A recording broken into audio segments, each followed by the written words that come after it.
Гаджетларның 17-се 2-нче, 10-сы 3-нче мәктәпкә, иң беренчеләрдән булып планшет 3-нче сыйныфта белем алган укучының әнисенә тапшырылды.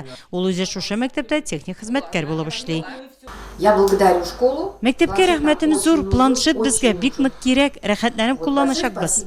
Мы будем им пользоваться, конечно. Не у всех учащихся есть. Барлык укучыларның да өйләрендә компьютер яисә дистанцион белем алу өчен кирәкле җиһазлары юк. Шуңа күрә Татарстан Республикасы Мәгариф һәм фән министрлыгы мәктәбеңә гаджет бүләк ит акциясын оештырды. Һәм беренчеләрдән булып мәктәбебезнең элеккеге укучысы, хәзергесе вакытта Татарстан Республикасы Дәүләт Советы депутаты Рәис Сөләймановның бу акциягә кушылганына без бик шат. Бу планшетлар балаларга уку процессына ныклап керешергә, программадан артка калмаска ярдәм итәчәк.